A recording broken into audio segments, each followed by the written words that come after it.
Hataw Balita ngayon.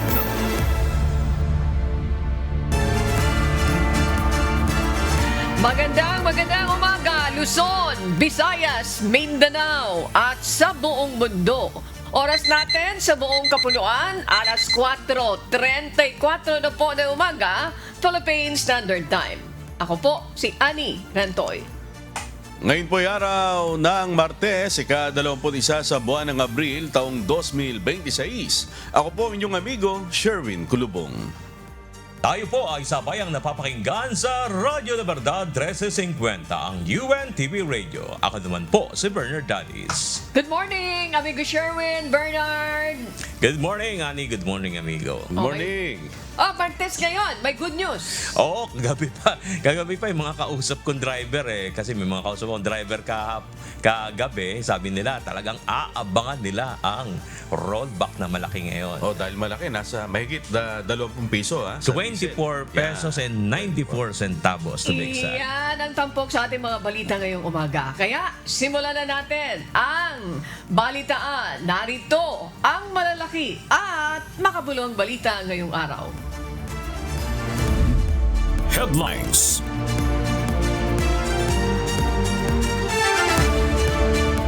National News. Good news para sa mga consumer dahil magkakaroon ng panibagong rollback sa presyo ng liquefied petroleum gas o LPG simula ngayong araw ng Martes, April 21. Batay sa anunsyo ng Petron Corporation, magkakaroon ng 3 pesos and 36 centavos na bawas sa kilo ng kanilang gasol at Fiesta gas cylinder. Habang ang Sulain inanunsyo rin ang 3 pesos and 36 centavos per kilogram na bawas simula ngayong alas 6 ng umaga. Katumbas ito ng nasa 33 pesos na bawas para sa regular na 11 kilogram na tangke ng LPG. Panibagong rollback din ay patutupad ng Regasco. Simula ngayong araw, bunsod ng pagbaba ng presyo ng crude oil sa international market. Ayon sa Regasco, mababawasan ng panibagong 3 piso per kilogram ang kanilang LPG o katumbas ng nasa 33 pesos na price reduction sa 11 kilogram na tangke. Ito po'y sanhi ng pagbaba ng crude oil na makakaapekto doon po sa ating shipping and transport cost ng LPG. Ang magiging SRP po ng Regasco sa merkado ay 1,389 pesos po kada 11 kilogram cylinder. Hataw Balita ngayon. Samantala, ipatutupad na simula ngayong araw, April 21, ang panibagong rollback sa presyo ng mga produktong petrolyo. Batay po sa anunsyo ng ilang kumpanya ng langis, mababawasan ng 24 pesos and 94 centavos ang presyo ng kada litro ng diesel, habang 3 pesos and 41 centavos naman ang rollback sa presyo ng gasolina. At tapyas na 2 piso naman para po sa kerosene. Ayon sa Department of Energy, pangunahing dahilan ng rollback ay ang pagbaba ng presyo ng langis sa world market. Gayunman, hindi pa masabi ng DOE kung magtutuloy-tuloy pa ang bawas presyo sa mga susunod na linggo, lalo't pa bago-bago ang usapan sa pagitan ng US at Iran at wala pa rin katiyakan kung kailan tuluyang wawakasan ng gera sa Middle East. Hataw Balita ngayon. Dadagdagan pa ng 2 araw ang fuel inventory ng Pilipinas ayon sa Department of Energy. Sa pahayag kahapon ng ahensya, sinabi nito na sa ngayon ay umaabot na sa nasa 52 days ang fuel inventory ng bansa. Bunsod na rin ang tuloy-tuloy na delivery at pagbabawa sa konsumo ng langis ng iba't ibang mga sektor. Ayon kay DOE Secretary Sharon Garin, as of April 17, sa ngayon ay mayroon ng mahigit sa 54 days na inventory para sa gasolina, 50 days sa diesel, 129 days sa kerosene, 60 days sa jet fuel, habang 40 days naman ang sa LPG. Hataw Balita ngayon. Nakatakdang dumating sa bansa ngayong araw ng Martes, April 21, ang delivery ng nasa 320,000 barrels ng diesel na binili ng Philippine National Oil Companies Exploration Corporation o OPNOC EC. Ayon sa DOE, katumbas ito ng nasa 50.88 million liters ng diesel na i-offload sa Subic Terminal sa Philippine Coastal Storage and Pipeline Corporation. Ito na ang ikatlong kargo ng diesel na darating sa bansa habang nakaschedule naman ang arrival ng ika-4 na kargo sa Biyernes, April 24 na ide-deliver naman sa Mindanao. Bukod dito, nakatanggap na rin ang DOE ng confirmation ukol sa na-secure ng PNOC na 21,000 metric tons ng LPG mula sa United States. Inaasahan naman na darating ito sa bansa sa huling linggo ng Mayo. Hataw Balita ngayon. Muling magsasagawa ng kilos protesta ngayong araw ang ilang transport groups para kondenahin ang anilay kakulangan ng aksyon ng gobyerno sa pagtugon sa nakaraang o nararanasang energy crisis sa bansa. Si Asher Gadawan Jr. humahataw. Magsasanib puwersa ang dalawang malaking transport groups sa pagsasagawa ng kilos protesta sa iba't ibang lugar sa bansa ngayong araw ng Martes.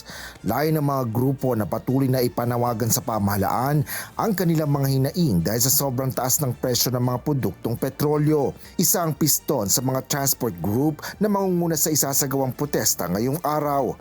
Ayon kay Piston National President Modip Ferranda, sasama sa welga ang kanilang mga driver at operator kung saan may itinalaga rin silang strike centers na siyang pagdarausan ng kanilang programa. Magtitipon-tipon sa may Petron, sa Pilcoa, ang iba't ibang sektor at kasama nga ibang sektor ng transportasyon para nga doon sa pagtutulak natin. Nakagyat na ibasura yung old regulation law, tanggalin ang isa-isa katambat at i-rollback doon sa 55 pesos ang diesel. Binigyan din ng piston na magtutuloy-tuloy ang isasagawa nilang protesta ng bayan hanggang sa Labor Day sa darating na Mayo 1. Giit ng grupo, hindi sila titigil sa pagwewelga hanggat hindi hinaharap at nireresolba ng gobyerno ang mga problemang kinakaharap ng mga nasa transport sector. Inihayag naman ng Manibela na makikilahok sila sa kilos protesta ng piston sa Philcoa. Sinabi ni Manibela Chairman Marvel Buena na sa loob ng Metro Manila lang nila planong magsagawa ng kanilang mga aktibidad. Bagaman marami na rin aniyang tumigil sa pamamasada sa ibang rehiyon dahil sa kawalan ng kita bunsod ng sobrang taas ng presyo ng langis. Inaasahan naman ng Manibela na magtitigil pasada rin ang ilan nilang mga kasamahan na lalahok sa pagkilos. Ang kilos protesta natin ay ang panawagan lang talaga na ma-roll back ang presyo ng mga petrolyo para nang sa ganon buong bayan ang makikinabang, hindi lang po mga tsuper. Bababa ang bilihin, hindi kailangan magtaas ng pamasahe, pati po yung mga private cars o mga pribadong motorista makikinabang din dito at may iwasan yung inflation. Asher Kadapan Jr. humahataw sa balita ngayon. Sa pagpapatuloy ng Hataw Balita ngayon, naghain kahapon ng petisyon sa Land Transportation Franchising and Regulatory Board o LTFRB ang grupong Piston para humiling ng 10 pisong dagdag sa minimum na pasahe sa jeep. Ito ay sa gitna ng mataas na presyo ng diesel na pangunahing ginagamit ng mga pampasaherong jeep. Git ng grupo, bagaman may mga rollback sa presyo ng langis nito mga nakaraang linggo, hindi rin ito sapat dahil nananatili pa rin mahigit sa 100 piso ang presyo ng kada litro ng diesel.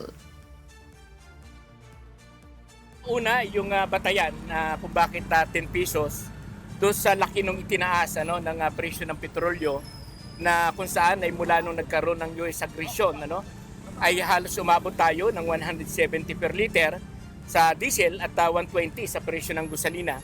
Kaya isa ito doon sa naging tungtungan ng ating pagpapail at siyempre yung usapin ng mataas na mga pyesa na ginagamit ng ating public transport na kung saan ay hindi naman bumababa ang mga presyong ito.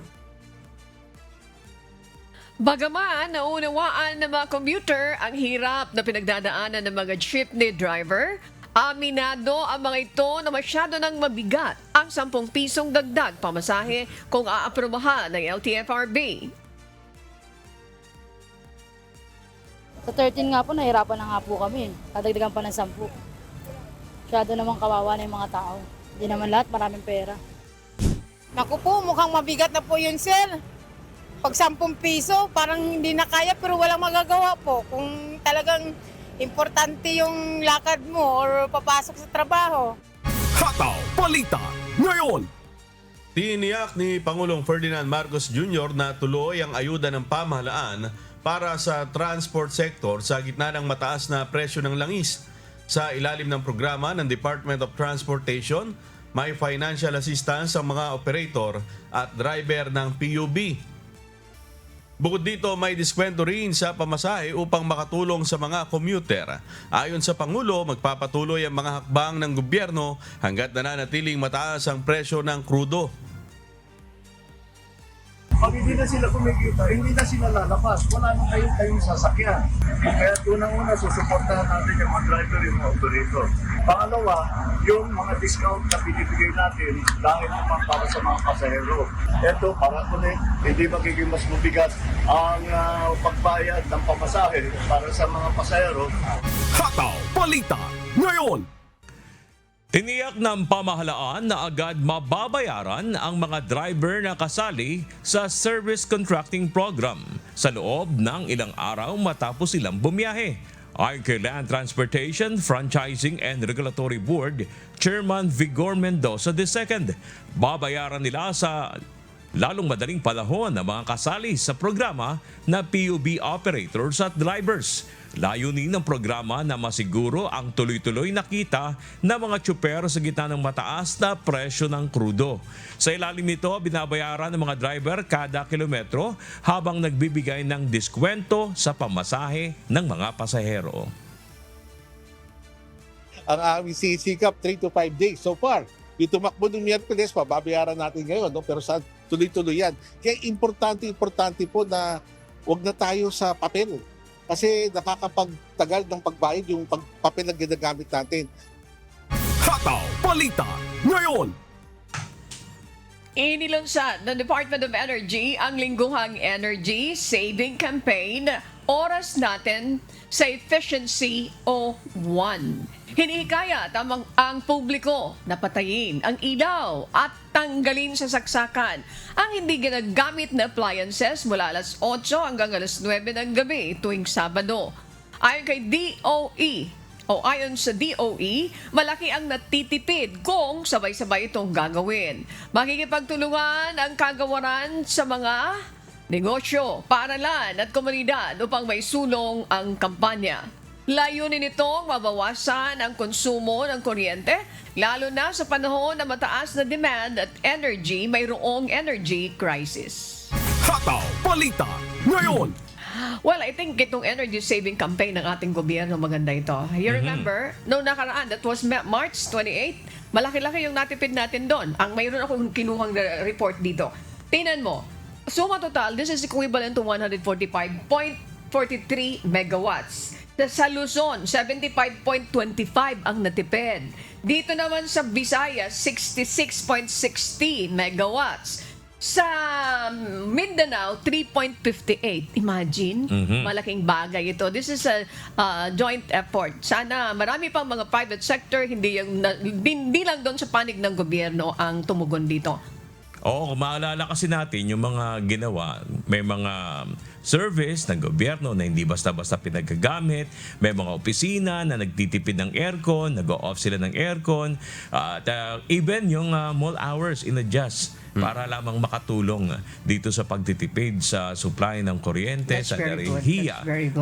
Maganda yung response ng ating mga kababayan. Malaking bagay yun, yung pinapaalala ng DOE, yung mga appliances na nakasaksak, hindi tinatanggal kasi nagkokonsumo pa rin talaga yun. ng mga Pilipino yan. Basta yan, hindi naman Nanood ginagamit. ka ng TV, pinatay mo lang yung power, pero hindi mo naman tinatanggal sa saksakan. Nakailaw pa rin siya. Ay, may konsumo din yun. Ayun, kahit mahina, kung matagal namang nakasaksak. Okay, yan ang nire-remind natin sa publiko na dapat sundin natin yung sinasabi ng DOE because kahit pa paano kumukonsumo yun. And mayroon nga nagsasabi, imagine, kung isang oras, Eh, imagine, carbon dioxide free ka sa loob ng isang oras.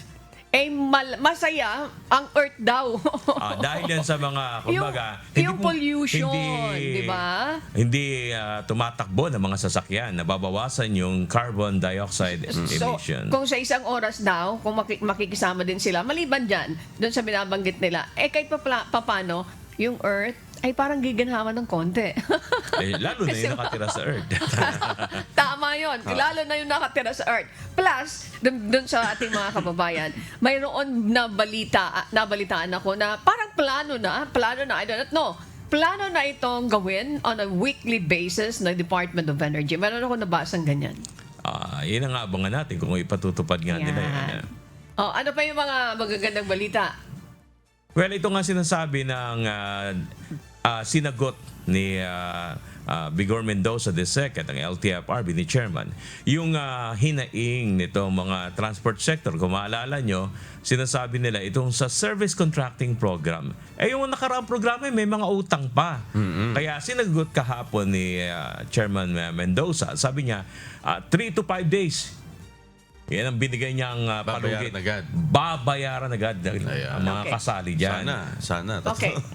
Doon sa puntong yun, hindi rin natin tisisi yung mga nasa sektor ng transportasyon kung mayroon mga pagdududa sila kasi mayroon ganitong klaseng balita. Pero we don't want to jump into a conclusion na kung saan nagkaroon ng pagkakamali kasi wala tayong naririnig. Now lang natin narinig yan na mayroon pa balang mga hindi nababayaran. Siguro sa mga susunod na araw, makakarinig tayo what was the reason bakit hindi sila nabayaran.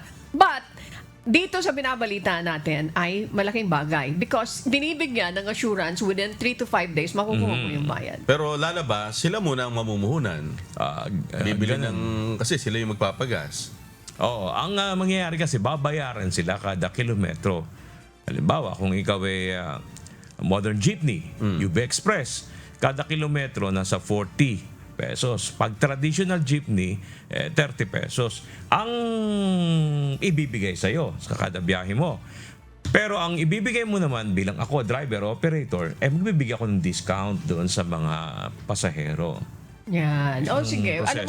Anything that is something to do para makatulong sa ating mga kababayan, napakalaki yan. Yung mga drivers dito sa service contracting, what is important na nasa isip nila, mababayaran ako. Mababayaran ako, matatanggap ko itong pinangako ng gobyerno. Kaya lang, yun nga, meron siyang sabi nung na-interview nating ilang driver, ang nakita lang nila na, kumbaga, ay hindi maganda sa pananaw nila. Dahil nga nagkaroon ng service contracting program, naglabasan uli yung mga dating tumigil na mga sasakyan, mga jeepney, mga bus. Ang resulta, dumami yung kakompetensya nila. Yun ang isang nakita ng ibang driver. Pero sa ibang driver naman, nagkaroon silang pagkakataong kumita ulit at mamasada. Sa mga bagong lumabas, siguro, makakasama rin sila? O yung kung ano lang, isasubmit ng mga transport company? Hindi, kailangan sumali sila. Kaya nga.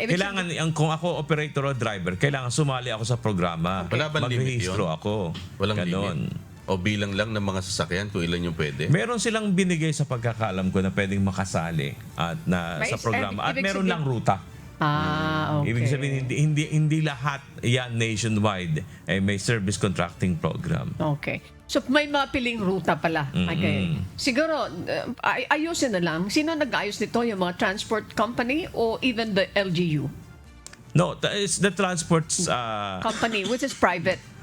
Yun mga pribadong kumpanya. Mga driver at mga operators. Kailangan sila mag-apply. Okay. Kailangan hindi automatic yun. Okay. So mga kasambahay, bagamat syempre siguro hindi kinatutuwa ito nung iba dahil hindi naman sila kasali, di ba po? Yung sabi mo nga, limited lang yung mga limited lang yung pwedeng magawaran nito. Pero I hope sa mga susunod pang araw, kung sakasakali, baka naman ma-consider din yung ibang mga lugar. Hindi pa tapos yung gulo sa sa Iran, di ba po? Hanggang Ay, ngayon. hindi pa. Hindi pa tapos. So, ibig sabihin, Tapos na yung deadline ng bagamat hindi natin hinihiling na magpatuloy ceasefire yan. Wednesday. Bukas na yun. Nakabukas na nung Friday, pagkatapos nagsara ulit. Hindi natin alam kung anong susunod. Sa madaling mukhang salita, malabo hindi natin alam ang mga susunod dito, kaya dapat talaga mapaghandaan. Magre-react ang market doon. Pag hindi nagkasundo. Definitely. Kung paano It's always sunod-sunod like ang that. You rollback will expect ngayon, that, no? You will expect that result na laging mayroon epekto yan sa market. Yung nga kasi ang inaalala ng maraming mga motorista o mga kababayan natin kasi nga ngayon nagro-rollback na eh. Maganda yung sinabi mo. Rollback ka, di ba? Ganda, di ba? O sige. Ano yung binalita mo sa rollback? May rollback nga, di ba? 24 pesos sa diesel. So, syempre napakalaking bagay na rin nito para sa mga driver and operator nga natin dahil magkasunod na mahigit 20 pesos. So, magkano na ang magiging presyo? Magkano yan? Mag-average niyan siguro ng 100 to 110. Pababa doon. Depende sa ano yan. Kasi nung nakaraan, mahigit 20. Tapos ngayon, halos 25. So, yung dating 155, 160, nabawasan na ng halos 50 pesos. So, magkano papatak niyan? Pagka in-implement natin, mamaya bibili ka ng gasolina. Oo, inaabangan ko rin yan. Isa ako sa mga nag-aabang. So, yan. Apart from the rollback na malaki-laki, na alam ko, this is good news. Kahapon pa binabalita natin dahil sa good news sa ating mga kababayan. Mayroon pa yung rollback sa LPG. Another relief doon sa ating mga kababayan. Pero mayroon din ako napabalitaan, may po nga lugar na hindi pa nakakapag-implement ng ganyan. Kagaya na sa amin. Kasi nga, wala pa daw delivery. So, yung nasa kanilang mga gasol ngayon, yung dati pa, na kung saan mataas pa yung presyo. I think that's a valid that's a valid reason. Valid 'yon, yung old stock. But dapat mapulis din natin 'yon, ma-supervise din natin 'yon. Baka mamaya they will be capitalizing that na old stock ito, kaya ganun pa rin yung presyo. Wala kasing nakalagay yata sa sa tangke, no? Kung kailan siya na-produce, 'di ba? Wala bang specific date na walang ganun, wala. Kaya pag sinabing old stock to, wala ka na. Wala ka nang masasabi. Kasi possible talaga magkaroon sila ng maraming stock dahil maraming hindi mo na bumili dahil nga sa sobrang taas. Ayan. Pero at least dapat may supply pero yung presyo. Ngayon, kahit na may utos na ibaba ito, yung iba hindi nakakasunod kasi ang sinasabi nila old stock. Pero hindi mo naman pwedeng paliniwalaan na yung mga kababayan natin na gumagamit nito ibig sabihin hindi sila magluluto. Monthly ang pagpapalit niyan Diba? Para hindi ka panipaniwala. Depende sa gamit. Depende sa gamit. Pwede rin. Depende. Kasi kung ang gumagamit na pamilya ay malaki-laking pamilya, ayun, isa pa maraming niluluto.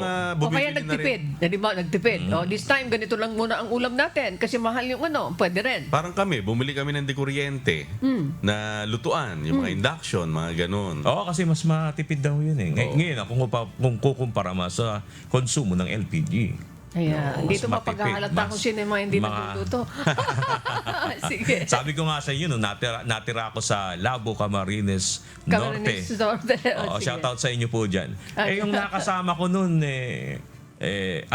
ang ulam namin sa umaga, pag niluto yun naulam namin sa tanghalian, hapunan. Ayan. Sanay naman ako dyan. Para makatipid po tayo, ganito gawin natin. Sige ka ako, walang problema. Pwede yun. Okay. Pwede. Kaya ikaw ang mag-a-adjust.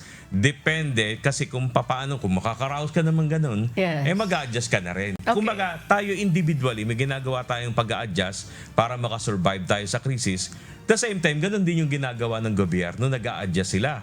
Kaya dahil nga dito sa pinatutupad na State of National Energy Emergency, nagpatupad ngayon ng Price Adjustment Limit, itong DOE. Gusto ko yan.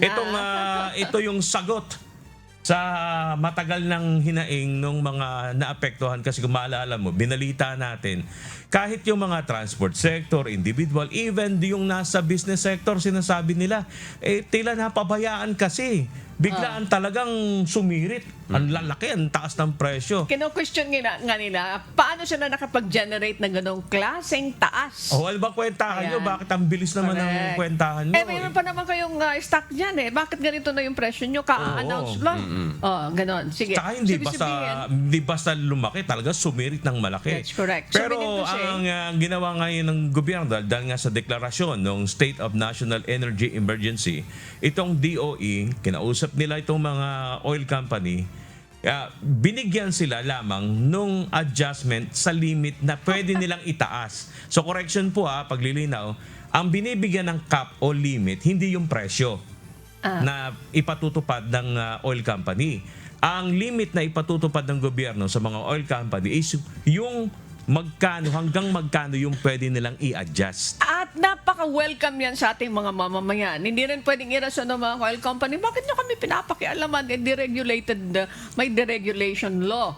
Alam nyo, tama yun. Nabanggit nyo yung national, pagdedeklara ng gobyerno ng National Energy Emergency. Mayroon provision, if I'm not mistaken, nabanggit yan ng DOE Secretary na, teka muna, under certain provision of the National Energy Emergency, ay pwedeng temporarily, pwedeng i-take over o i-direct ng DOE ang mga kumpanya na yan. Kaya talagang dapat sumunod sila or else mananagot sila.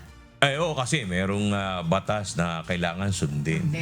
Pag di sila sumunod sa batas, magkakaroon sila ng paglabag. Oo, kasi that's too much. Ang daming kumo-question yan, ha? Grabe, nag-take advantage yung iba daw.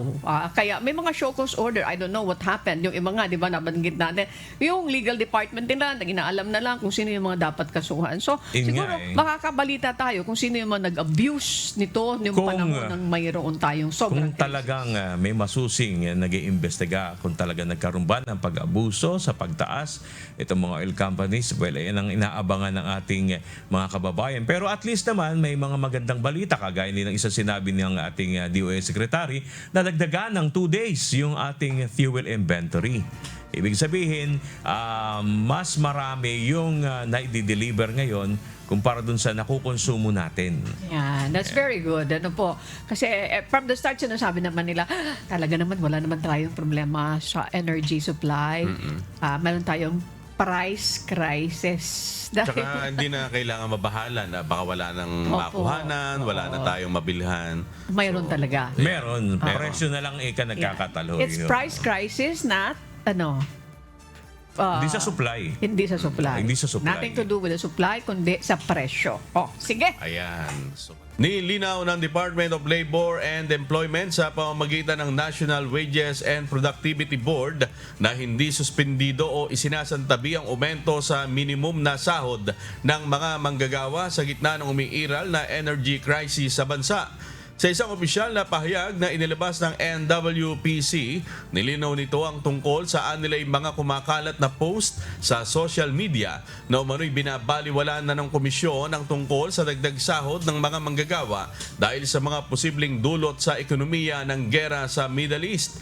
Git ng NWPC, patuloy na nakamonitor ang Regional Tripartite Wages and Productivity Board sa sitwasyon at pinag-aaralan ng minimum wage ng mga manggagawa.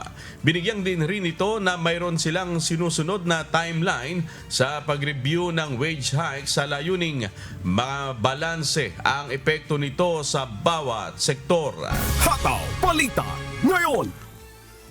Pinaghahandaan ng Overseas Workers Welfare Administration o OWA ang posibleng repatriation ng mas maraming Pilipino mula sa Middle East dahil sa nagpapatuloy na kaguluhan doon.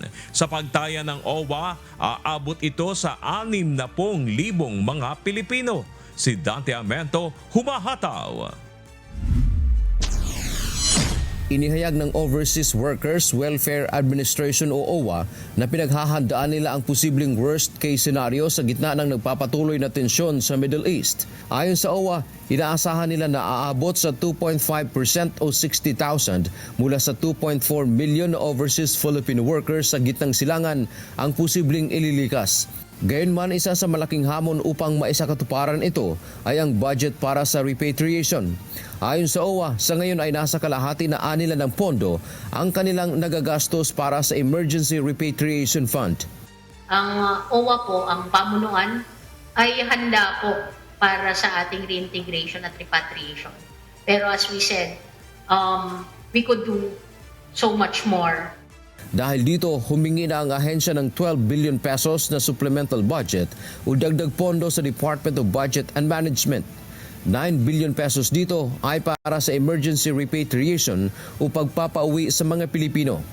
dahil po sa aming pagsisimulate, 2.5% of the 2.4 million OFWs in the GCC or around 60,000 pesos, kakailanganin po ng at least 9 billion pesos para po sa kanilang pagbabalik, pagbili po ng ticket, repatriation costs, and yung mga nabanggit po na post-repatriation assistance and immediate special financial assistance. Magkakaloob din ang OWA ng mga cash assistance pagdating ng mga OFW sa Pilipinas na gustong magnegosyo. Mayroon ding para sa training ng mga gustong magkaroon ng iba't ibang skills o gustong mag-aral. Bukod sa repatriation, tinitiyak din ng pamahalaan ang pag-aabot ng tulong pinansyal at iba pang suporta para sa mga umuuwing OFW. Dante Amento, humahataw sa balita ngayon.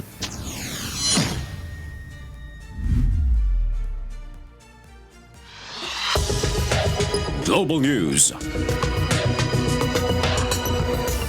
Niyanig ng 7.5 magnitude na lindol ang hilagang bahagi ng Japan kahapon, bandang alas 4:53 ng hapon oras ng Japan.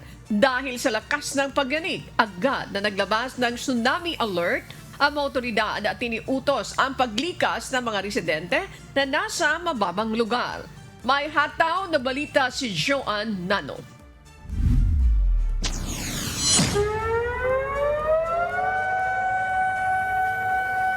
Agad na nagpatunog ng sirena ang mga otoridad sa Japan upang bigyang babala ang mga barko sa dagat sa banta ng tsunami kasunod ng pagtama ng magnitude 7.5 na lindol sa hilagang bahagi ng bansa kahapon April 20. Ayon sa Japan Meteorological Agency, ang lindol ay nagmula sa karagatang malapit sa Iwate Prefecture at naramdaman hanggang sa Tokyo na nagdulot ng pangamba sa mga residente.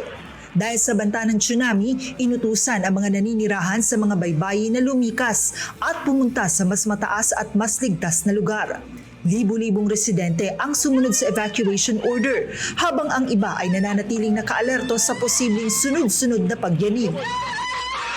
Sa kabila ng malakas na lindol, kinumpirma ng mga otoridad na walang naiulat na aberya sa mga nuclear power plants kabilang ang Fukushima facilities. Iniulat din na walang banta ng tsunami sa ibang bansa, kabilang ang United States at Canada, ayon sa mga international monitoring agencies. Nagbabala naman ang Japan Meteorological Agency na may bahagyang pagtaas ng peligro ng mas malakas na lindol sa mga susunod na araw. Pinayuhan ang mga residente na manatiling nakaalerto at sumunod sa mga abiso ng lokal na pamahalaan habang patuloy na minomonitor ang sitwasyon.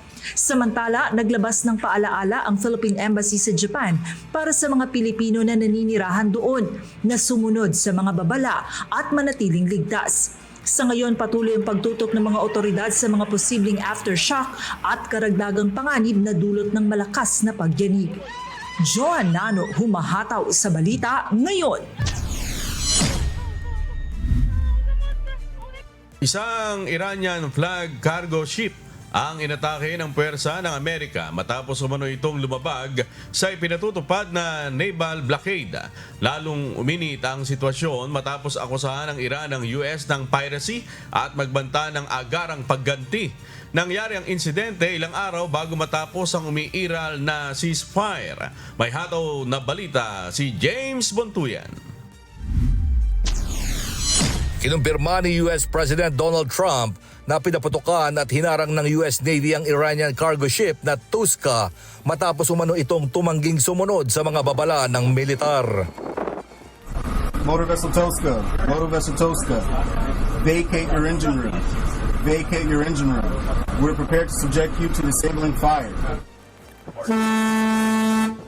Okay, we gave the flare. Now we're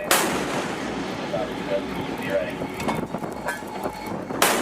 Ayon kay Trump, ilang ulit na pinahinto ng guided missile destroyer na USS Pruance ang barko. Ngunit hindi ito tumigil kaya napilitan itong paputukan ng engine room ng cargo ship. Agad namang sinakyan ng US Marines ang barko at kinuha ang kustodiya nito habang iniimbestigahan kung ano ang nilalaman ng cargo ship. Sinasabing ang barko ay galing China at patungo sa ng Iran. Ayon pa sa ilang mga report, posibleng naglalaman ang naharang na barko ng mga kemikal tulad ng ammonium at sodium perchlorate na mga material na maaaring gamitin sa pagbuo ng ballistic missiles. Lumabas din sa investigasyon na ang Tuska ay nasa ilalim na ng sanctions ng US Treasury dahil sa umano'y mga naunang ilegal na aktibidad na may kaugnayan sa paglabag sa mga parusa laban sa Iran. Kinumpirma naman ng US Central Command o CENTCOM na ang nasabing barko ay lumabag sa ipinatutupad ng naval blockade. Ayon sa CENTCOM, nasa 27 mga komersyal na barko na ang pinahinto, pinabalik o pinaliko ng US forces mula nang simulan ang nasabing blockade. Emergency, United States Warship 115. You are entering the area of a military blockade. This blockade of Iranian ports will be enforced and applies to all vessels regardless of flag. Any vessel that further intends to enter or exit an Iranian port will be subject to the right of visit and search in accordance with international law. If you attempt to run the blockade, we will compel compliance with force. Over. Samantala, mariing kinundina ng Iran ang insidente at tinawag ito bilang isang akto ng armed piracy na anilay labag sa international law. Nagbabala pa ang isang tagapagsalita ng militar ng Iran na agad naggaganti ang kanilang puwersa laban sa anilay pananakop at pagnanakaw ng Amerika. Dahil dito, lalo pang tumindi ang pangamba na maaaring lumawak ang sigalot sa gitnang silangan, lalo na't nangyari ito sa gitna ng fragile ceasefire at nakabinbing usapang pangkapayapaan. Nagpahayag naman ng pagkabahala ang China at nanawagan ng agarang pagpapatuloy ng diplomasya upang maiwasan ang mas malalang eskalasyon ng sitwasyon. Samantala, agad na naramdaman ang epekto ng insidente sa pandaigdigang ekonomiya matapos muling sumirit ang presyo ng langis na malapit na sa $100 kada bariles. Ang Strait of Hormuz kung saan naganap ang insidente ay isang kritikal na daanan ng langis ng buong mundo. Kaya anumang aberya rito ay may malawak na epekto sa supply at presyo ng enerhiya sa iba't ibang bansa. James Bontuyan, humahataw sa balita ngayon. Walang planong sumama ang Iran sa ikalawang round ng pag-uusap sa Islamabad kasamang Estados Unidos kaugnay ng usapang pangkapayapaan. Iginit ng Tehran na walang magaganap na negosasyon hanggang hindi inaalis ng US ang ipinatutupad nitong naval blockade sa mga daungan ng Iran. May hataw na balita si Joan Nano. Walang ginagawang paghahanda ang Iran para magpadala ng kinatawan sa ikalawang round ng negosasyon sa Islamabad sa Pakistan. Ito ang kinumpirma ng tagapagsalita ng Iranian Foreign Ministry na si Ismail Baghai na nagsabing wala pang desisyon at walang nakatakdang pag-uusap sa ngayon. خب ببینید اولا تا الان که من خدمتتون هستم در مورد دور بعدی برای مذاکرات ما برنامه‌ای نداریم. Hindi anya nakikita ng Iran ang sinseridad at pagiging tapat ng Amerika sa mga sinasabi nito at base sa mga ipinakikita ng US ay hindi ito handa para sa diplomasya. ادعای دیپلماسی و آمادگی برای مذاکره رفتارهایی رو انجام میده که به هیچ عنوان نشانگر جدیت در پیگیری یک روند دیپلماتیک نیست. Isa sa mga itinuturong dahilan ng pagtanggi ng Iran na makipag-usap ay ang pag-atake at pagsamsam ng US sa isang Iranian cargo ship na pinaghihinalaang lumabag sa blockade. Iginiit ng Tehran na ang nasabing insidente kasama ng patuloy na pagharang ng US sa mga daungan ng Iran ay malinaw na paglabag sa umiiral na tigil putukan. Ayon pa kay Baghai, ang blockade ay labag sa international law at isang agresyon na lalo lamang nagpapalala sa kawalan ng tiwala sa proseso ng diplomasya. نفس محاصره دریایی و بنادر یک کشور طبق قطعنامه تعریف تجاوز مجمع عمومی سازمان ملل متحد که یک سند اجماعی است و مورد تایید همه کشورها مصداق عمل تجاوزکارانه است. در چنین وضعیتی واقعا رفتار با گفتار هیچ سازگاری نداره و صرفاً بدگمانی به حق ایرانیان در مورد قصد و نیت آمریکا از کل این فرایند رو تشدید میکنه. Nanindigan naman si Iranian President Masoud Pezeshkian na kailanman ay hindi susuko ang bansa sa anumang puwersa ng kalaban kasabay ng pahayag na nananatili ang kawalan ng tiwala ng Iran sa Estados Unidos. Iginiit din ni Iranian Ambassador Mohammad Fatali na ang patuloy na pagpapataw ng sanctions sa Iran ay hindi solusyon kundi nagpapahaba lamang ng sigalot. Kasunod nito, nagbabala si Muhammad Mukhbar, advisor ng Supreme Leader ng Iran, na anumang pagkakamali ng kanilang kalaban ay maaaring magbukas ng mas matinding pagganti na posibleng lumawak pa lampas sa rehiyon at magbago sa takbo ng mga pangyayari sa mundo. Samantala, nagkausap na si Iranian Foreign Minister Abbas Araghchi at ang Pakistani counterpart nito na si Ishaq Dar, kung saan iginiit ng Pakistan ang kahalagahan ng patuloy na dialogo upang mapanatili ang kapayapaan sa rehiyon. Sa kabila ng mga panawagan para sa diplomasya, iginiit ng Iran na malinaw at hindi nagbabago ang kanilang posisyon na hindi sila makikipag-usap habang may mga hakbang ang US na lumalabag sa kasunduan. Sa kabilang banda, nakatakdang dumating sa Islamabad ang delegasyon ng US. Ang ikalawang round na negosasyon ay kasunod sana ng naunang halos 20 oras na pag-uusap na hindi nagresulta sa anumang kasunduan. Sa ngayon, nananatiling maraming issue ang hindi pa nareresolba sa pagitan ng Iran at ng US. Kabilang ang blockade, ang issue ng enriched uranium ng Iran at ang patuloy na sisihan ng dalawang panig na paglabag sa tigil putukan. Joan Nano, humahataw sa balita ngayon. Sa kabila ng umiiral na tigil putukan, nagbabala ang Israel na gagamit ito ng full force laban sa mga banta sa Lebanon. Kasabay nito ay pinangako ng Tel Aviv na wawasakin nila ang mga bahay na pinaghinala ang ginagamit ng grupong Hezbollah. May hataw na balita si Lynn Perez.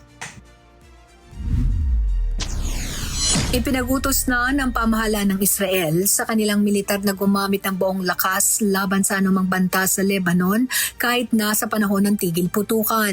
Ayon kay Israeli Defense Minister Israel Katz, inatasan nila ang hukbo na sirain ng mga struktura at bahay na pinaghihinalang ginagamit bilang base o taguan ng Hezbollah. Sa mga bayan na malapit sa hangganan tulad ng Bint Jabail, Mais al-Jabal at Yer Serian, naiulat na patuloy ang demolisyon ng mga bahay at pagpapasabog ng Israeli forces. May mga ulat din na nag-artillery shelling sa ilang lugar habang isinasagawa ang sweep operations upang lansagin ang natitirang infrastructure ng Hezbollah. Sa kabila ng tensyon, nakataktang ipagpatuloy ang diplomatikong pag-uusap sa pagitan ng Israel at Lebanon kasunod ng deklarasyon ng 10 araw na tigil putukan. Layunin ng mga pag-uusap na itigil ang mga labanan, tapusin ang presensya ng Israel sa Timog Lebanon at ipwesto ang Lebanese Army na may kinikilalang hangganan.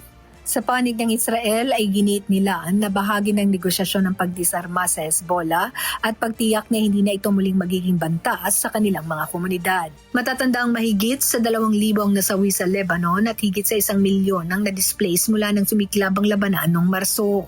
Lynn Perez, sumahataw sa balita ngayon. Mahigit 50 bansa ang magtitipon sa Santa Marta, Colombia sa susunod na linggo para sa kauna-unahang pagpupulong upang bumuo ng mga konkretong hakbang para bawasan ang pagdepende sa coal, oil at gas. Gaganapin ito sa gitna ng krisis sa enerhiya, dulot ng tensyon sa gitnang silangan at pagtaas ng presyo ng langis.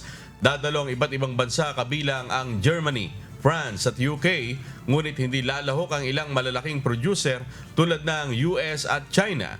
Inaasahang tatalakayin sa pulong ang balanse sa pagitan ng energy security at climate goals sa harap ng patuloy na krisis.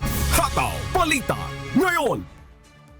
Nagdeklara ng state of emergency ang New Zealand sa kabisera nito na Wellington matapos ang naranasang matinding ulan at pagbaha doon.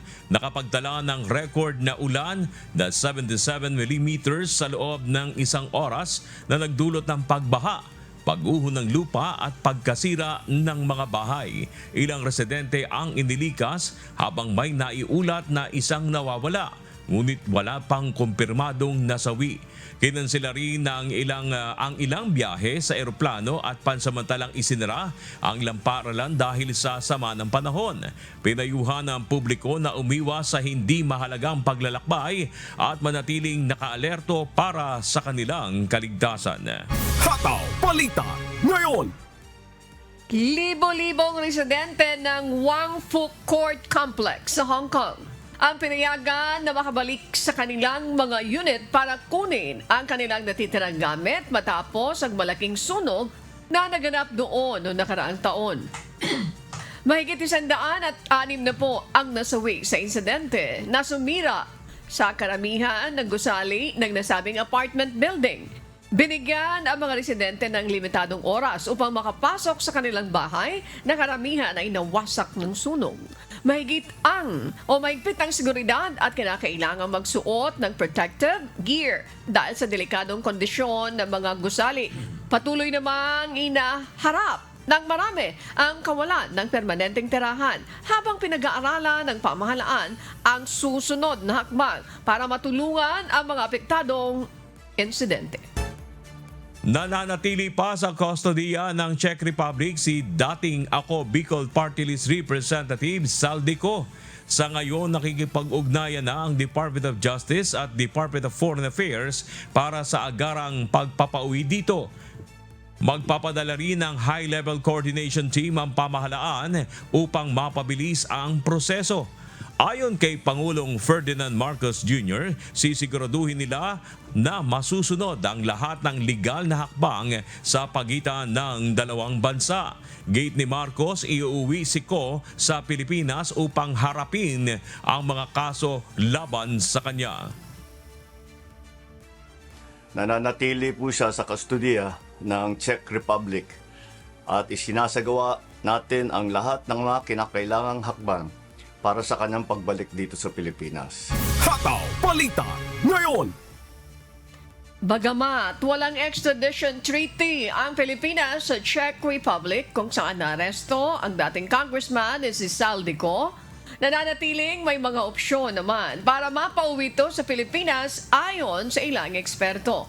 Isa na dito ay ang sa pamamagitan ng deportation proceeding.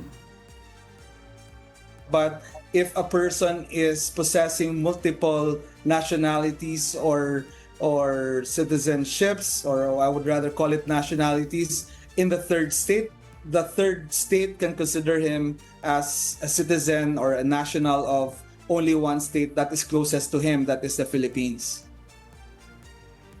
Isa ring opsyon ang pagkikipag-usap o diplomatic talk sa pamahalaan ng Czech Republic. That's the beauty of cooperation agreements, no? So in times of need, maybe we can rely on that. But again, it may still be subject to the arrangements of the two states. And at the same time, we have to remember that there may be human rights questions also that may be raised by the person who is involved in this case. Hataw Balita ngayon. Positibo ang pananaw ng ilang House Justice members sa ginagawang paghahanda ng Senado kaugnay ng posibleng pag-aakyat sa kapulungan ng impeachment case laban kay Vice President Sara Duterte. Ito'y kasunod ng ginawang pakikipagpulong ni Senate President Tito Soto III sa mga kapwa senador para talakayin ang issue. May hataw na balita si Ross Salicos. Walang komunikasyon sa liderato ng Senado ang chairperson ng House Committee on Justice. Ito ang tugon ni House Justice Panel Chairperson at Batangas 2nd District Representative Jervy Luistro nang tanungin hinggil sa reaksyon nito sa ginawang pakikipagpulong ni Senate President Tito Soto sa mga kapwa senador para talakayin ang posibilidad na maiakyat ang reklamong impeachment laban kay Vice President Sara Duterte sa Senado. Ayon sa Senate Leader, inimbitahan nito ang mga miyembro ng Senate Majority sa isang pagpupulong para bigyan ng heads up sa posibilidad na matanggap ang articles of impeachment mula sa Kamara. Pinakamainam anyang paghandaan na ito ng mga uupong senator judges. Positibo ang pananaw ng ilang House Justice members kaugnay nito. Ito ay bagaman dinidinig pa lamang ng House panel ang dalawang reklamong impeachment para matukoy kung may probable cause o kung may sapat na batayan para umusad ang proseso ng impeachment. Wala po tayong communication with the leadership in the Senate, no? Specifically with Senate President Tito Soto, no? But of course, I want to express my appreciation of the gesture of the Senate leadership, because it appears to us that if in case this impeachment complaint will be transmitted to Senate, it seems to us that they are ready to receive the same. Nang tanungin kung may agam-agam ba ito sa posibilidad na madelay ang proseso ng paglilitis kung sakaling maiakyat ang reklamong impeachment sa Senado, ang tugon nito, Mukha kasing ang naririnig ko kay Senate President Tito Soto ay forthwith talaga.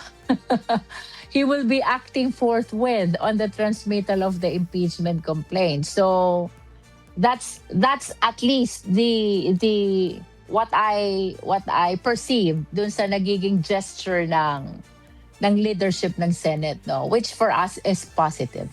Ganito rin ang pananaw ni Bicol Saro Party List Representative Terry Ridon, miyembro ng House Justice Panel.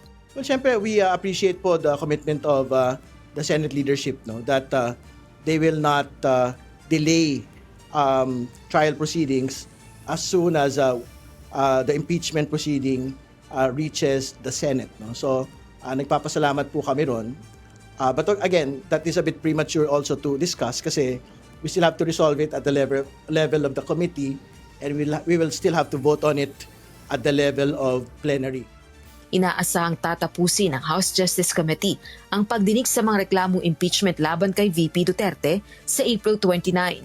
Rosa Licoz, humahataw sa balita ngayon. Magkaiba ang reaksyon ng ilang senador hinggil sa usaping muling pagpapaliban ng barangay at sangguniang kabataan elections o BSKE ngayong taon.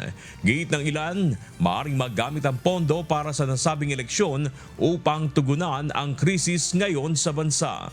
May humahataw na balita si Jed Narasina. Suportado ng ilang senador ang muling pagpapaliban ng Barangay at Sangguniang Kabataan Elections o BSKE na nakatakda sana sa November 2 ngayong taon. Ayon kay Senator Amy Marcos, importante ang maingat na paggamit ng limitadong pondo ngayong nahaharap ang bansa sa krisis sa langis dahil sa patuloy na sigalot sa gitnang silangan. Paliwanag ng senadora, mas mainam na itulong sa food security at tumataas na presyo ng mga produktong petrolyo ang tinatayang nasa 16 billion pesos na pondong kakailanganin ng Commission on Elections para sa darating na BSKE. Dagdag pa ni Senator Marcos, mas makaka-focus din aniya ang mga lokal na opisyal sa serbisyo publiko kung walang ingay sa politika. Para naman kay Senator Erwin Tulfo, malaking tulong ang matitipid na pera sa postponement ng BSKE kung magpapatuloy ang krisis. Kaugnay nito na una nang ipinaliwanag ni Senate President Pro Tempore Panfilo Ping Lacson ang constitutional na paraan para magamit ang pondo ng COMELEC sa BSKE. Paliwanag ni Senator Lacson, bagamat bawal i-realign ang pondo ng COMELEC sa ibang ahensya, maaari itong ideklara bilang savings at ibalik sa National Treasury upang magamit ng gobyerno sa krisis. Samantala para naman kay Senator Joseph Victor J.V. Ejercito, bagamat nasa kapangyarihan ng Kongreso ang suspensyon ng nasabing eleksyon, kailangan aniyang pag-aralan kung legal ba itong gawin lalo na at pang ilang suspensyon na rin ito. Paliwanag ng senador kung oil crisis ang magiging dahilan para i-postpone ang halalan, kailangang masuri kung pasok ba ito sa guidelines ng Korte Suprema noong 2023. Sa ngayon nakabinbin pa sa Kongreso ang pinaladesisyon kung itutuloy o muling ipagpapaliban ang usapin ng halalan sa bansa. Ang BSKE ay orihinal na itinakda noong December 1, 2025, ngunit inilipat sa darating na November 2. Jed Neresina, humahataw sa balita ngayon. Muling ipagpapatuloy ngayong araw ng Korte Suprema ang pagtalakay sa integridad ng General Appropriations Act para sa taong 2024 to 2026. Ito'y upang mabigyan ng sagot ang mga seryosong issue patungkol naman sa national budget ng mga nakaraang taon. Si Benedict Samson, humahataw. Sisimula na mamayang alas 9:30 ng umaga ang pagpapatuloy ng oral arguments ng Korte Suprema para sa pagtalakay sa 2024 hanggang 2026 General Appropriations Act o GAA. Sa muling pagpapatuloy ng oral arguments ngayong araw, inaasahan ang interpellation o ang pagtatanong ng iba pang Supreme Court Justices. Sa nakaraang oral arguments noong April 7, sumentro ang pagtatanong ng mga maestrado sa lubobong program appropriations. Sa interpellation ni Senior Associate Justice Marvic Leonen kay Solicitor General Darlene Marie Berberabe, ipinunto nito ang paglobo ng budget. Sa ipinanukalang budget ng Pangulo o ang National Expenditures Program o NEP, kapwa itinakda ng Senado at Kamara ang budget sa 281.9 billion pesos. Ngunit nang matapos ang Bicameral Conference Committee, nadagdagan ito ng 449.5 billion pesos kung kaya't naging 731.4 billion pesos ang budget para sa program funds. Nauna na rin kwestiyon ang 2024 national budget dahil sa umano'y pagiging unconstitutional ito dahil sa BICAM insertions. May mga kumwestiyon din sa umano'y pagbabago sa special accounts ng General Fund ng 2025 GAA. Gayun din ang legalidad ng unprogram appropriations sa ilalim naman ng 2026 national budget. Benedict Samson, humahataw sa balita ngayon.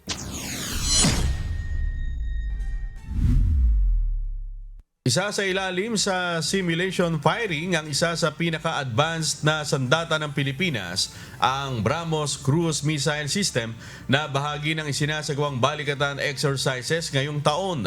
Pero paglilinaw ng sandatahang lakas ng Pilipinas, hindi ito aktwal na magpapaputok ng missile. May humahataw na balita si Ryan Lacanlale. Magiging bahagi ng 2026 balikatan exercises ang isa sa pinakamodernong sandata ng Pilipinas, ang BrahMos Cruise Missile System. Gayunman, ayon sa Armed Forces of the Philippines, ito ay isa sa ilalim lamang sa simulation at hindi aktwal na paglulunsad ng missile.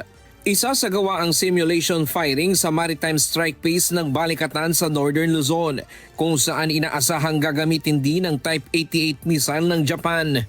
Ayon kay Major General Francisco Lorenzo, Balikatan Exercise Director para sa Pilipinas, layo nitong subukan ang kakayahan ng sistema nang hindi kailangang magpaputok ng totoong missile.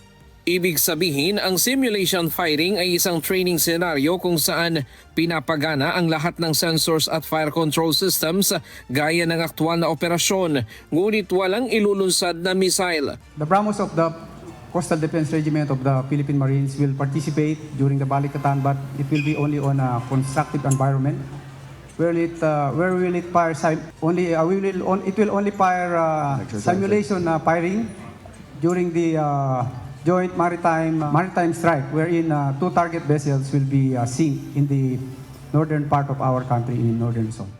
Dagdag pa ni Lorenzo, may iba pang advanced na kakayahan ang ipapakita sa balikatan, ngunit hindi pa maaaring isapubliko ang mga detalye. Ang BrahMos Missile System na unang dumating sa bansa noong 2024 ay itinuturing na pinakamalakas na sandata ng Pilipinas sa kasalukuyan.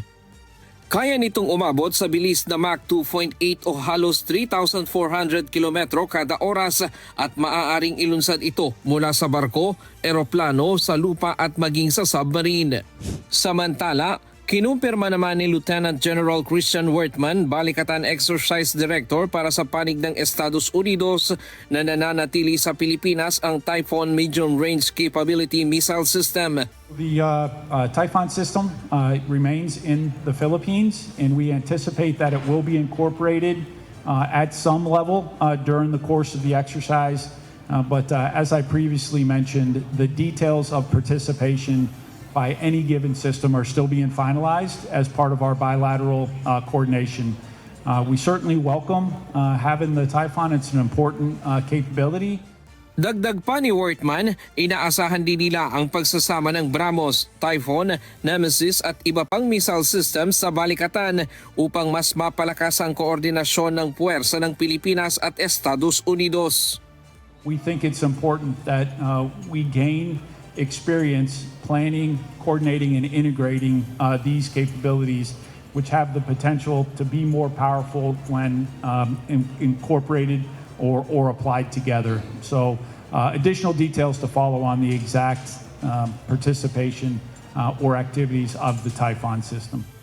Samantala, kinikilala rin ng dalawang bansa ang lumalaking banta ng drone technology sa modernong digmaan. Bagamat hindi pa inilalahad ang mga detalye, inaasahan na magiging bahagi ng balikatan ang mga air defense exercise na tututok sa pagtugon sa ganitong uri ng banta. I would only highlight that one of the milestone events as part of the exercise is an air defense event, and we recognize across both of our militaries that counter-drone capabilities are increasingly important. Hindi lamang ang pagpapakita ng lakas ng militar ang layunin ng balikatan exercises, kundi maging ang mas pinaigting na koordinasyon at kahandaan ng Pilipinas at Amerika sa harap ng mga hamon sa seguridad sa rehiyon. Kahapon opisyal nang nagsimula ang balikatan exercise na tatagal ng halos 3 linggo. Ryan Lacanlale, humahataw sa Balita Ngayon.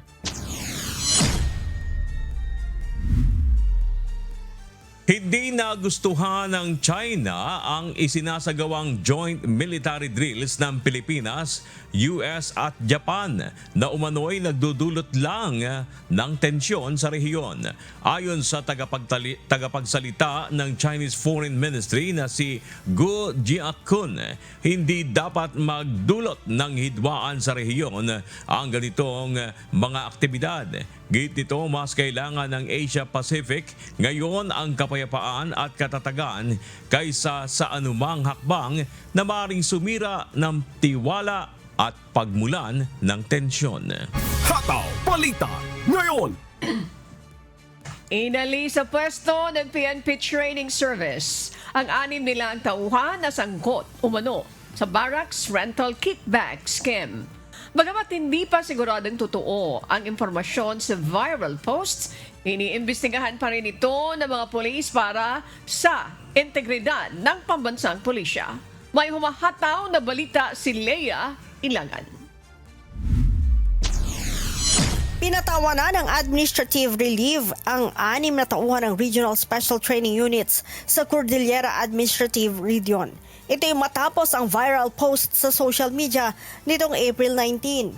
Ayon kay Training Service Acting Director, Police Brigadier General Rolindo Sugilon, base sa viral post, umiiral umano ang kickback scheme sa Regional Special Training Units para sa 6-month Field Training Program Immersion Phase ng police trainees.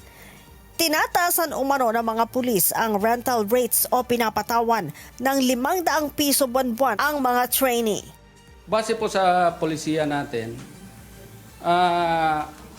yung billeting, kasi yung mga FTP natin na mag-undergo ng OJT, ito turn over po natin yan sa mga chief of police na designated as the field training coordinator, which is the chief of police.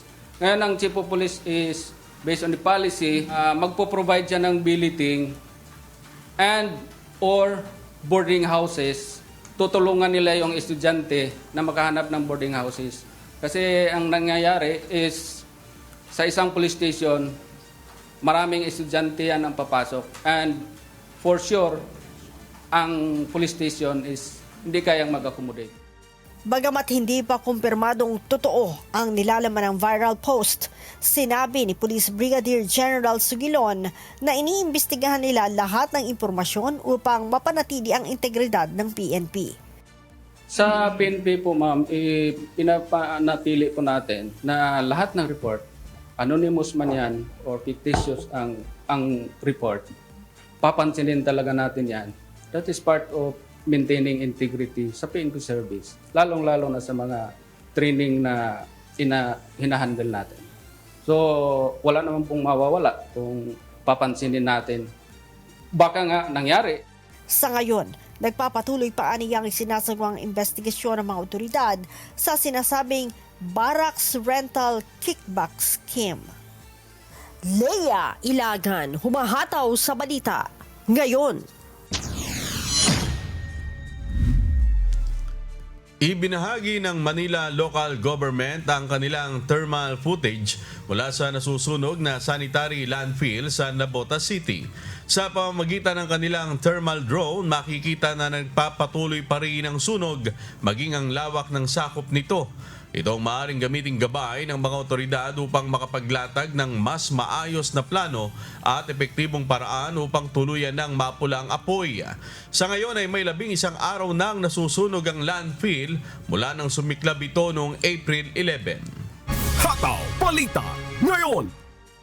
Pansamantalang sinuspindi ng Philippine Airlines ang kanilang mga flight na papunta at manggagaling ng Saipan na tatagal hanggang sa June 18.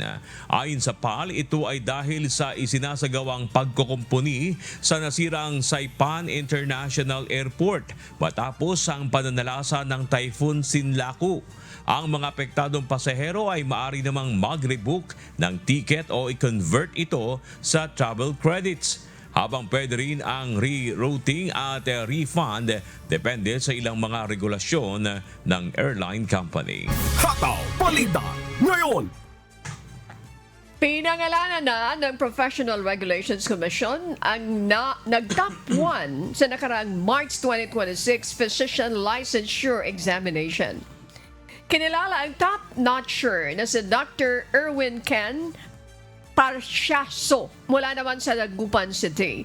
Si Parsiaso ang nanguna at nakakuha ng pinakamataas na passing rate mula sa 1,954 na mga nakapasa sa pagsusulit. Hindi agad inilabas ng PRC ang pangalan ng top 1 sa nakaraang Physician Licensure Exam. Bumuhos naman ang mga pagbate para sa tagumpay na nakamit ni Parsiaso at ang iba pang nakapasa sa pagsusulit. Hataw Balita ngayon.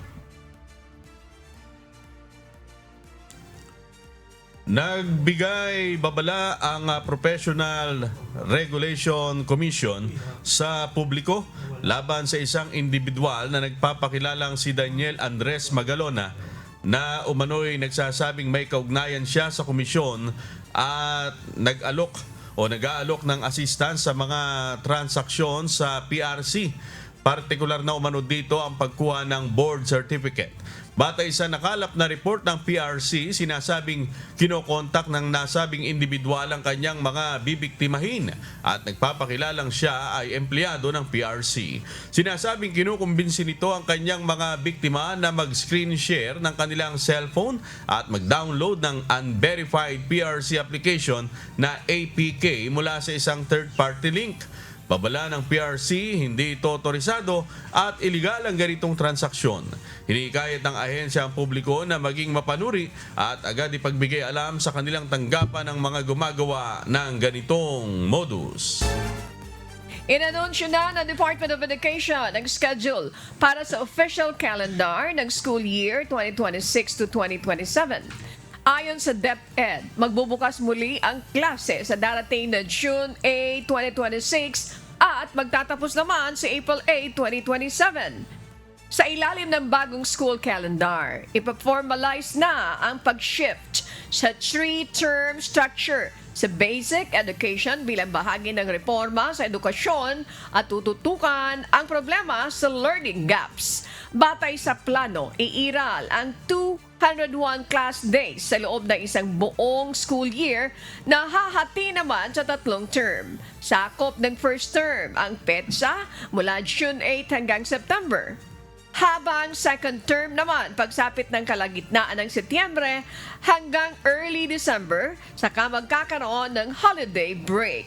Samantala, muling magre-resume ang klase ng Enero hanggang Marso at final assessment naman ng Abril na sumasaklaw sa third term. Ayon pa sa DepEd, pwede rin na i-adopt ng mga private school ang nasabing 3-term structure kung ito ay nakapag-comply sa itinakdang number of school days ng kagawaran. Hataw Balita ngayon.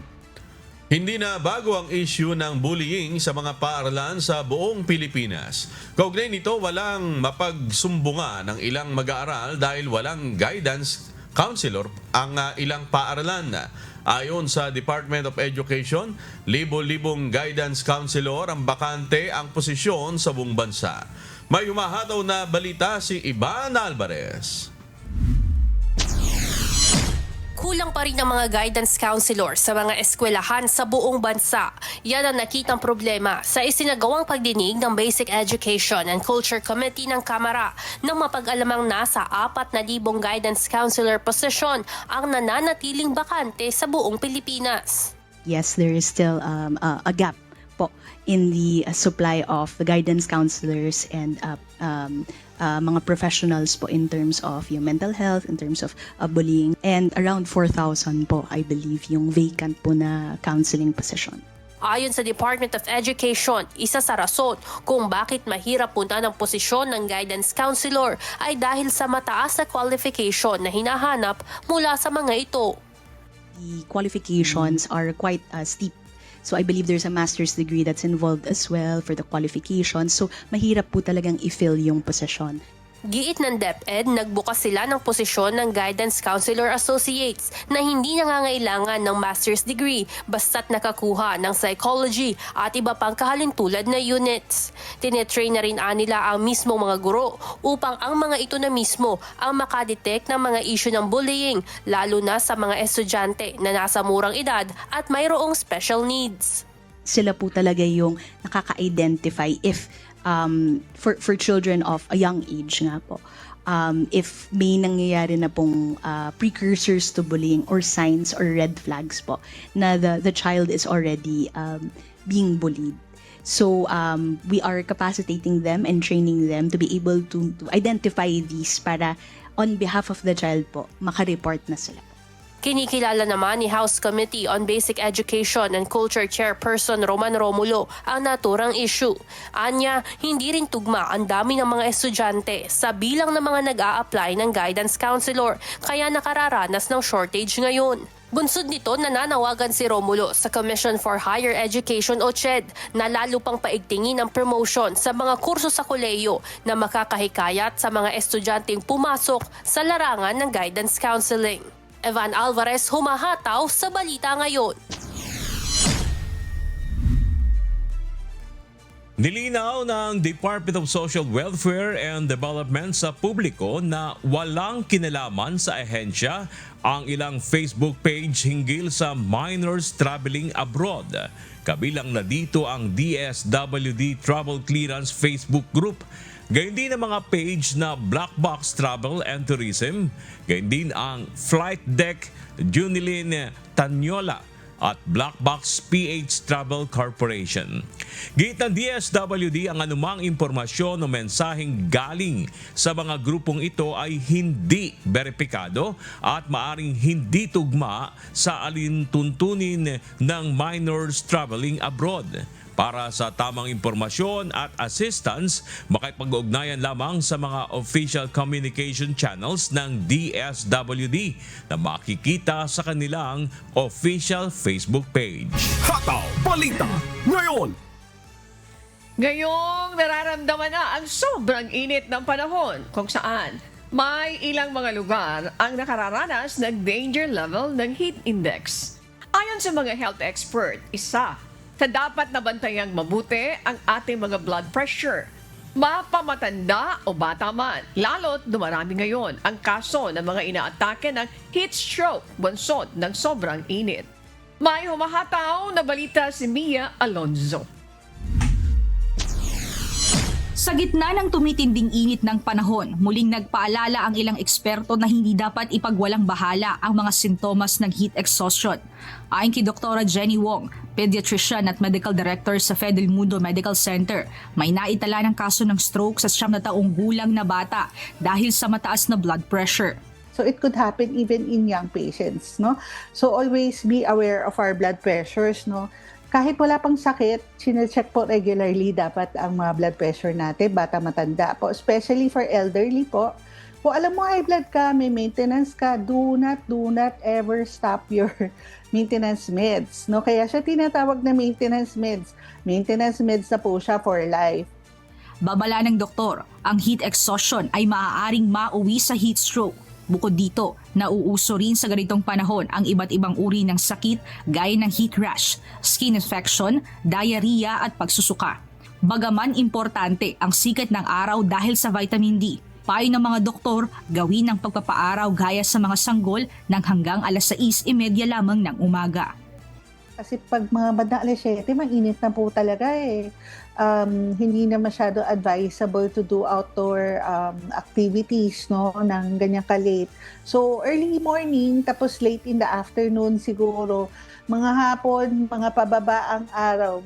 Ngayong araw, makararanas ng danger level ng heat index ang Sangli Point sa Cavite na aabot sa 43 degrees Celsius. Habang maraming mga lugar din ang nasa ilalim ng extreme caution, kabilang na ang Metro Manila na maaaring makaranas ng 38 hanggang 39 degrees Celsius na heat index ngayong Martes. Payo ng mga health expert, ugaliin na uminom lagi ng maraming tubig, kumain ng prutas at gulay na matutubig. Huwag ring kalimutan na magdala ng mga pananggalang sa init gaya ng payong, sombrero at magsuot ng preskong damit. Samantala, ilan naman sa ating mga kababayan ng kanya-kanyang diskarte para makaiwas sa sobrang init ng panahon, gaya na lamang ng iba na pumapasyal sa mall upang makapagpalamig dahil sa aircon. Nagpupunta po sa mall para magpalamig. Tapos paghapon uwi na. Para siyempre senior na eh. Senior na po eh. Kaya ganun na lang ginagawa, pasyal-pasyal, palamig. Doon kami nagpapalamig sa mall. Lang sa mga kilid-kilid para pahangin. Tapos yung mga punta-punta sa mall para malamigan. Habang may iba naman ang dumarayo sa mga beach at resort at may ilan rin ang ine-enjoy ang pagkain ng malalamig na mga dessert upang ibsan ang init na ating nararamdaman. Mia Alonso, humahataw sa balita ngayon. Pinatawan ng penalty ng Metropolitan Water Works and Sewerage System Regulatory Office o MWSSRO ang Maynilad Water Services dahil sa umano'y paulit-ulit nitong pagkabigo na makapagbigay ng sapat at maayos na supply ng tubig sa kanilang mga customer. Ayon sa MWSSRO, napatunayan na may mga paglabag ang Maynilad sa kanilang service obligation na masiguro ang tuloy-tuloy na supply ng tubig sa loob ng 24 na oras na may minimum pressure na 7 pounds per square inch o PSI. Sakop nito ang nasa 165,518 na mga customer na sineserbisyohan ng Putatan Water Treatment Facility pati na ang Poblacion Water Treatment Plant. Kabilang sa mga apektadong lugar ang Las Piñas, Muntinlupa, Parañaque, Imus at Bacoor City. Pinagbabayad ang Maynilad ng mahigit sa 54 million pesos na dapat ipatupad sa pamamagitan ng bill rebate sa mga customer na katumbas ng mahigit sa 327 pesos sa bawat water service connection. Ayon sa MWSS, ito ay magre-reflect sa billing ng Maynilad sa susunod na buwan. Ipinaliwanag naman ng Maynilad na naging malaking hamon sa kanilang operasyon ng kalidad ng tubig sa Laguna Lake noong panahon ng amihan, dahilan upang mapilitan sila na magpatupad ng mga adjustment. Tiniyak naman ng kumpanya na makikipagtulungan sila sa regulatory office ng MWSS hinggil sa rebate program sa mga apektadong customer. Hataw Balita Ngayon. Ibinatawag ng Civil Aviation Authority of the Philippines sa mga piloto ng Philippine Airlines kaugnay ng emergency landing na nangyari sa Iloilo noong Linggo, April 19. Pinagpapaliwanag ang flight crew ng PAL Express Flight Gap 2544 matapos makaranas ng pressurization issue habang papuntang Dumaguete mula Maynila. Nagdeklara ng emergency ang piloto at nag-divert ang eroplano bilang pag-iingat. Ligtas namang nakalapag ang eroplano sakay ang 175 pasahero at agad na nabigyan ng tulong ang ilang nangangailangan ng medical assistance. Hataw Balita Ngayon.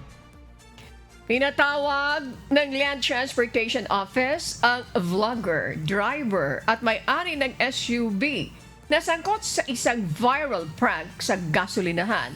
Sa video, makikita na umaandar na ang sasakyan na hindi nagbabayad habang hinahabol na ang gas station attendant. Ayon kay LTO Chief Assistant Secretary Marcos Lacanilao, inisyuhan na nila ng show cause order ang mga 3 sangkot sa insidente na nangyari sa Maharlika Highway sa Alyakapan, Cagayan. Pansamantalang sinuspindi ang lisensya ng driver ng 90 days at inilagay sa alarm status ang sasakyan habang iniimbestigahan ang kaso. Maring maharap ang mga sangkot sa parusa tulad ng suspension o pagbawi ng lisensya dahil sa reckless driving. Giit ng LTO, hindi katanggap-tanggap na gawing content ang ganitong prank na naglalagay sa iba sa panganib. Umani rin ng maraming negatibong komento online ang nasabing prank. Hataw Balita ngayon. Oh, teka muna. May balita tayo dito na former mayor ang gumawa nito. Ayon sa ibang ulat, di umano, itong vlogger na sinasabi ay isang dating alkalde. Is he also the owner of the gas station? Meron din tayong nabalitaan ng ganyan? May isyong ganon na tauhan. Kumbaga, scripted daw yung nangyari. Kaya tinawag na prank. Yun yung yun yung depensa nila dito sa nag-viral na video. Scripted naman yan, kumbaga, for the content. Ay nga sa termino. Para lang naman na meron silang content. Yung vlogger, may lalagay siya, may popost siya sa kanyang vlog. Kaya lang, hindi nakakatuwang content niya. Kaya maraming... Sabi ng LTO. Oo. Okay. Ay, Yes. sino ba namang matutuwa dun? Kumbaga, ang tawag sa mga ganung tao, ay sabi ng iba, is napaka-insensitive. Okay. Kasi in the middle of napaka-init, di ba? Tapos pakatatakbuhin mo daw Mainit ang yung panahon. yung isang attendant. May krisis. Opo. Hirap ang tao. Tapos, another thing, yung expectation ng publiko sa'yo because ikaw ay dating former government Dating alkalde, official, dating alkalde ka, syempre, mataas yung respeto sa'yo.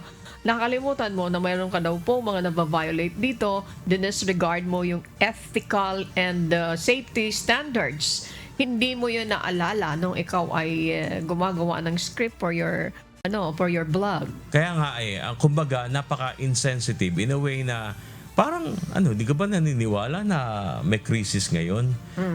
Kasi kung ano mang ipapakita mo ngayon, ay magiging representasyon yun ng ibang tao.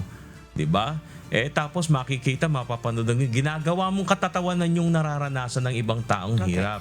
Parang ganun ang nagiging impact sa iba. Reaction yun ng mga nakakita nito. Pag binasa mo yung mga komento ng mga netizens, parang ganun sinasabi nila parang ginagawan mo bang katatawanan ang nararanasan naming krisis? So, meaning to say, yung gasoline boy, nakuhanan ba siya ng reaction tungkol dito? Kasi kung prank ito, since may binabanggit na siya ay may-ari ng gasoline station, may alam din ba yung... Sa ngayon, wala pa. Wala pa tayo nakikitang wala tayong interview. Interview dito. And of course, another thing, may reaction ba yung mayor tungkol dito? Wala pa. Wala pa siyang reaction. Pagka pinatawag na siya, kasi pinatatawag siya ngayon, pinagpapaliwanag siya. Kasi walang lumalapit na mga media people to interview the mayor, the former mayor. Abangan natin. So far, wala pa. Pero so far, suspendido na yung kanyang license. For 90 days. For 90 days. So, ibig sabihin, anong tinuturo dito na lesson dun sa ating mga kababayan na nakikinig?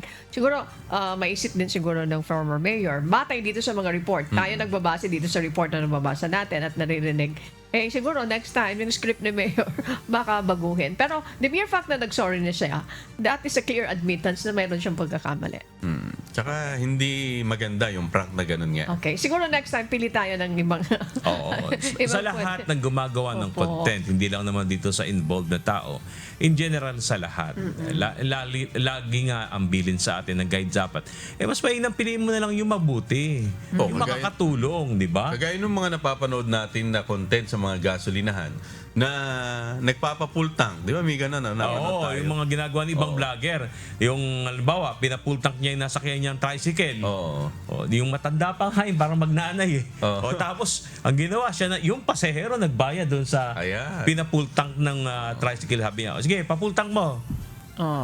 Yung pasahero, yung nagbayad, yung nagbablog doon sa nagpagasolina lang yung driver ng 200 pesos.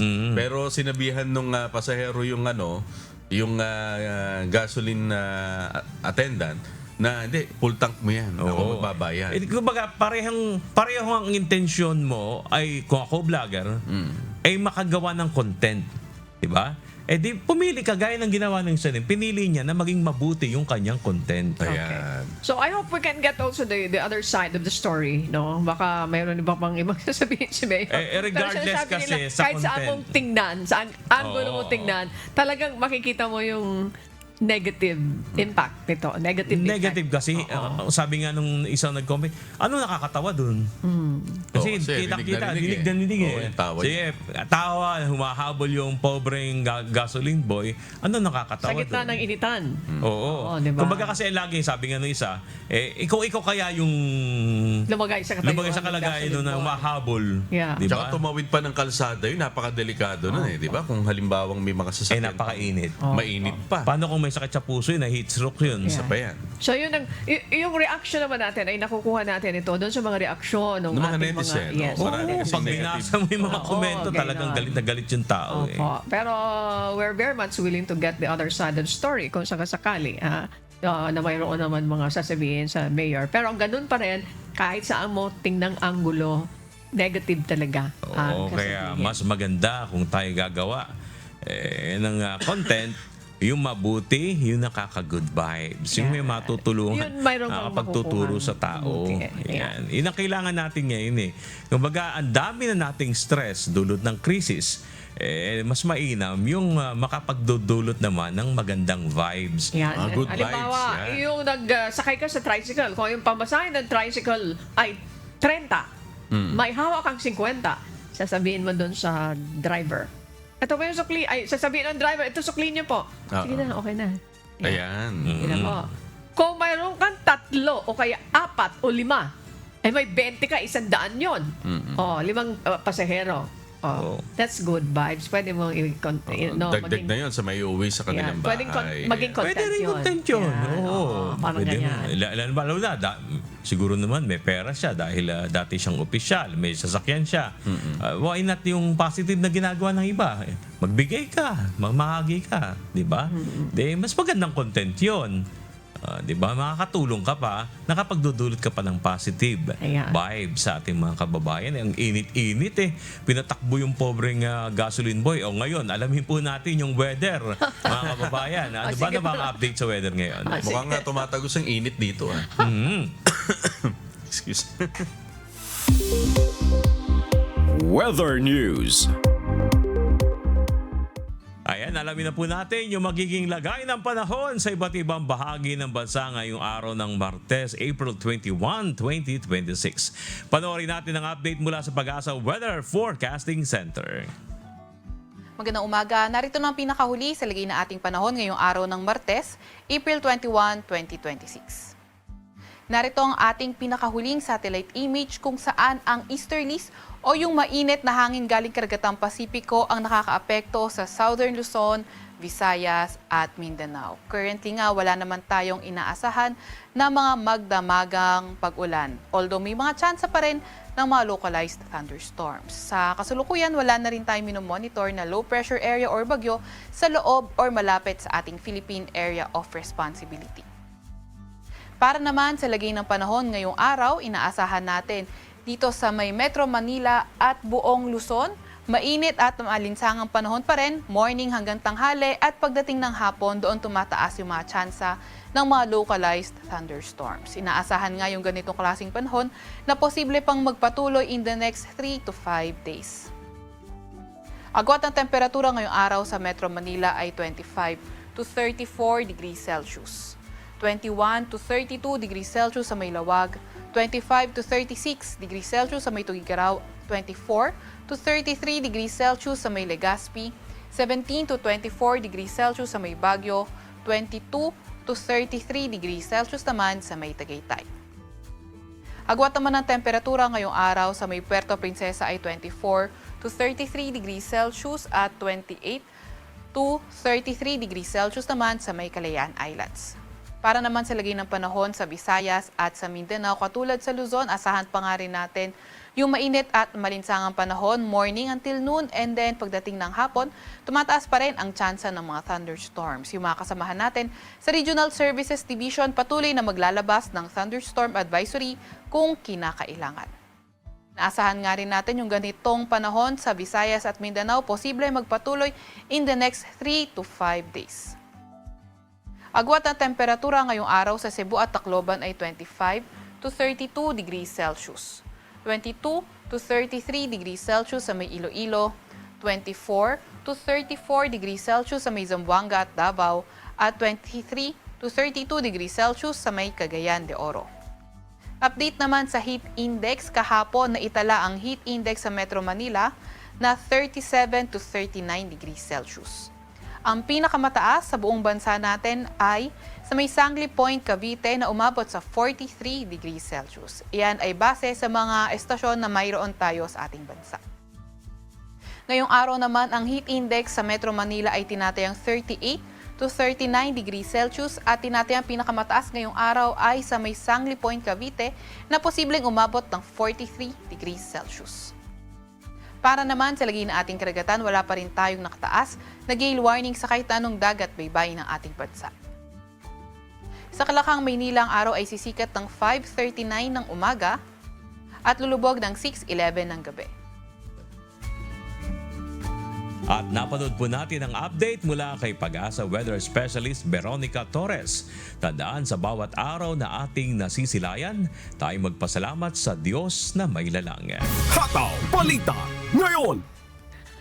Bago tayo magpaalam, narito po ang mga balitang aabangan mamaya.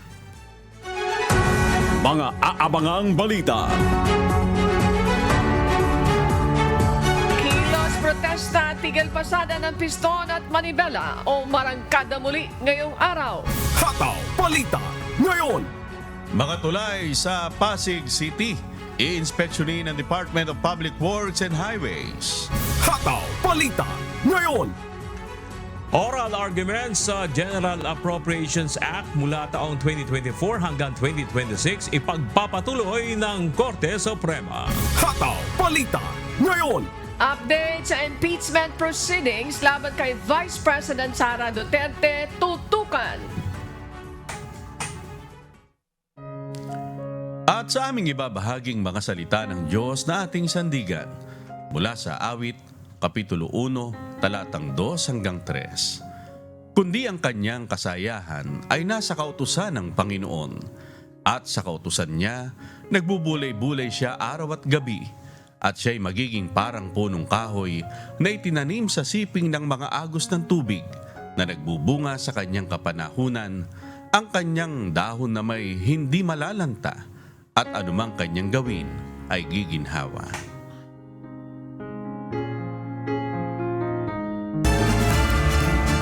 Happy birthday sa aking nanay, si Nanay Emma, 71 years old. Happy birthday po! At syempre sa akin may bahay. Naka-monitor din. At sa aming unika iha, si Elisea, kay Tita Nene La Pastora. At yan po ang mga humahataw na balita ngayong umaga ng Martes, ika-21 sa buwan ng Abril 2026. Ako po inyong amigo, Sherwin Kulubong.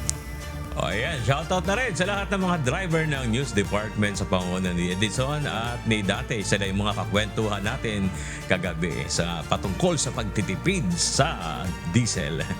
Sa ngalan po ng lahat ng bumubuo ng UNTV News and Rescue, UNTV Radio La Verdad 1350 at ng ating mga correspondent mula sa Pilipinas at sa iba't ibang panig ng mundo. Ako naman po si Bernard Dadis. Bye, shoutout ko din si Christian Erickson at ganoon din si Carl, kasama si Piolo, and of course si Rasis and Aljan. And of course ang ating EP, Miss Joanna, no, kasama si Sara, sa inyo pong lahat, mga editors natin, sa inyong lahat, uulitin ko. Maraming salamat po sa 2 oras niyong pagtutok sa ating balitaan ngayong umaga. Muli niyo po kaming samahan bukas para sa humahataw na balita. At dito sa UNTV at UNTV Radio La Verdad 1350, Diyos ang aming sandigan, serbisyo publiko ang aming pinahalagahan. Stand by po, susunod na ang Good Morning Kuya. Salamat po sa Diyos at magandang umaga.